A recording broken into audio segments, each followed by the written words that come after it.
ஓம் முருகா போற்றி, கந்தா போற்றி, கடம்பா போற்றி, கதிர்வேலா போற்றி. அறுபடை வீடு கொண்ட முருகப்பெருமானே போற்றி போற்றி.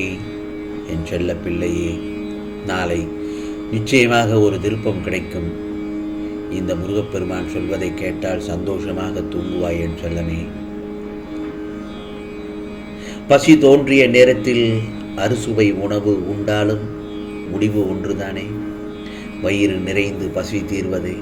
அதுபோலத்தான் கந்தை துணியை உடுத்தி கொண்டு வலம் வருகிறான் ஒருவன், பட்டு துணிகளை கட்டிக்கொண்டு ஆடை அலங்காரத்துடன் வலம் வருகிறான் மற்றொருவன். இரண்டின் வளனும் உடலை போர்த்தி கொள்வதே. ஒரு செடியிலோ மரத்திலோ பழங்கள் அதிகம் பழுத்து விட்டால் பிறர் பறிப்பதற்கு ஏதுவாக அவை வளைந்து கொடுக்கிறது. அதுபோலத்தான் உன்கிட்ட செல்வம் அதிகமாக இருந்தால் இல்லாதவர்களுக்கு நீ நிச்சயம் தானம் செய்ய வேண்டும். சாதம் ஒரு பிடி கூட போட்டு பசி என்று யாராவது ஒருவருக்கு கொடுத்துதான் பாரேன், உனக்கான பலம் நல்லதொரு நிகழ்வுகள் நடக்கும். பல புண்ணியங்களை நீ சேர்த்துக் கொள்வாய் என் செல்லமே. நீ என்னுடைய பாதுகாப்பில் இருக்கும்போது எந்த பிரச்சனையும் உன்னை எதுவும் செய்ய முடியாது. யார் நினைத்தாலும் உன்னை எதுவும் செய்ய முடியாது. ஏன், உன் எதிரிகள் கூட உன்னை ஒரு நொடி கூட நெருங்க முடியாது. இந்த முருகப்பெருமான் பார்வையில் நீ இருக்கிறாய். மகிழ்ச்சியாக இரு. யாரும் எதுவும் உன்னை செய்துவிட முடியாது. உன்னுடைய கஷ்டங்கள் அனைத்தும் விலகிவிடும். உனக்கு மலை போல துன்பங்கள் வந்தாலும் எளிதில் பனிக்கட்டி உருகுவது போல உருக்கி விடுவேன். ஆம் செல்லமே. முருகா, எல்லா இடங்களிலும் என்னை துரதிருஷ்டம் துரத்துகின்றது என்று நீ என்னிடம் புலம்புகிறாய். அது முற்றிலும் தவறான எண்ணமாகும். உன்னை விதியும் ஆசைகளும் இக்கட்டான சூழ்நிலையில் நீ எடுத்த முடிவுகளும் இந்த நிலைக்கு உன்னை இழுத்துச் சென்று விட்டன. கவலைகள் வேண்டாம், எல்லாம் முடிவரும்.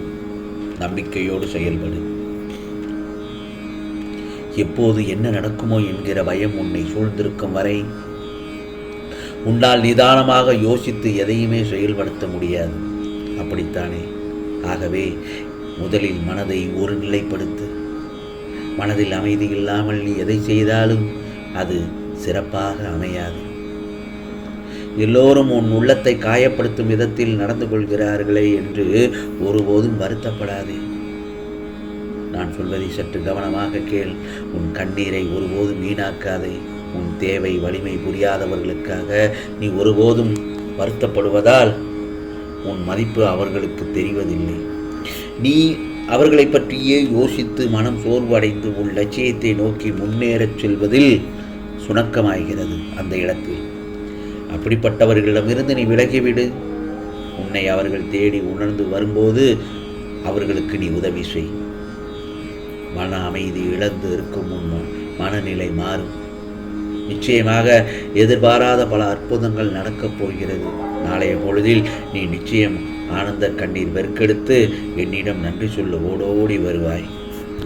அதாவது நீயே ஆச்சரியப்படும் அளவிற்கு இந்த முருகப்பெருமான் உன் வாழ்க்கையை சீராக்குவேன். கூடிய விரைவிலேயே உன் துன்பங்களும் துயரங்களும் மாயமாக மறையப் போகிறது.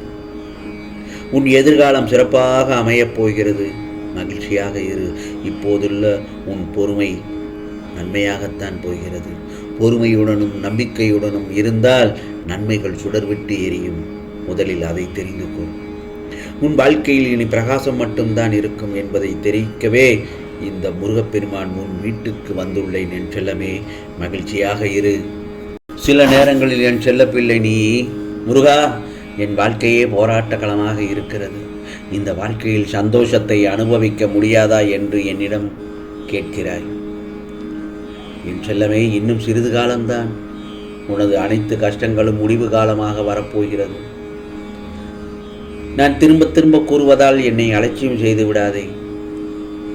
இந்த முருகப்பெருமானை முழுவதுமாக நம்பி என்னை சரணடைந்த யாரும் வாழ்க்கையில் தோல்வி அடைந்ததாக சரித்திரத்தில் இடமே இல்லை. முதலில் நீ தோல்விகளை பல சந்தித்தாலும் முடிவில் நிச்சயம் வெற்றி கிடைக்கும் அல்லவா? உனக்கு இப்போது நல்ல காலம் பிறக்கப் போகிறது. நாளைய பொழுது உனக்கு நல்ல பொழுதாகத்தான் விடியப் போகிறது. உன் காத்திருப்பிற்கும் கண்ணீருக்கும் முடிவு காலம் வந்துவிட்டது. இந்த முருகப்பெருமான் சொல்வதை நம்பிக்கையோடு கேள். உனக்கு வேண்டியதை நிச்சயமாக நடத்தி கொடுக்க நான் தயாராகிவிட்டேன். என்னிடம் முழுமையாக சரணடைந்து தூய மனதுடன் உனக்கு வேண்டியதை கேள். என்னிடம் மனம் விட்டு பேசு. முருகா, எனக்கு நல்லதொரு வேலை வேண்டும், நல்லதொரு மனநிலை வேண்டும் என்று என்னிடம் மனம் திறந்து பேசு. நான் உன்னை கேட்காமல் உன்னை சென்று விடுவேனா? நிச்சயமாக உன் கேள்விகளுக்கு நான் அந்த இடத்திலேயே பதில் அளிப்பேன். ஏதாவது ஒரு ரூபத்தில் வந்து உனக்கு நல்லதொரு பதில் அளிப்பேன் என் செல்லமே. வாழ்க்கையில் பல பிரச்சனைகளுக்கு உடனே தீர்வு வேண்டும் என்று நினைத்தால் நீ பல நிகழ்வுகளை மறந்துதான் ஆக வேண்டும்.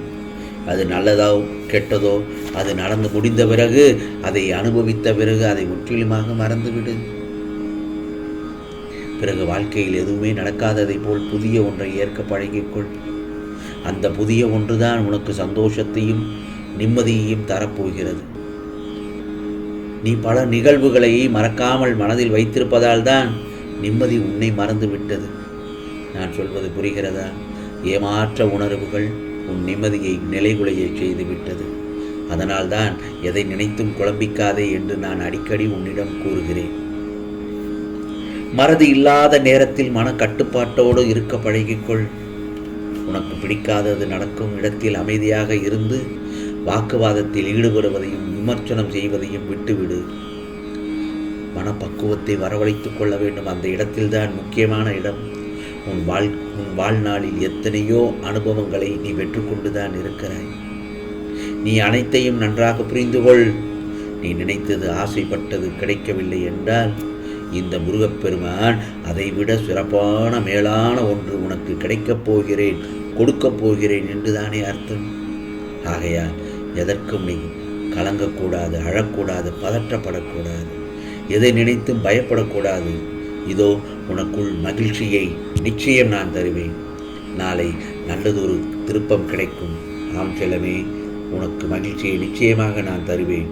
உன் கஷ்டங்களை உன் தலையணையோடு பகிர்ந்து கொள்வது எனக்கு தெரியும்.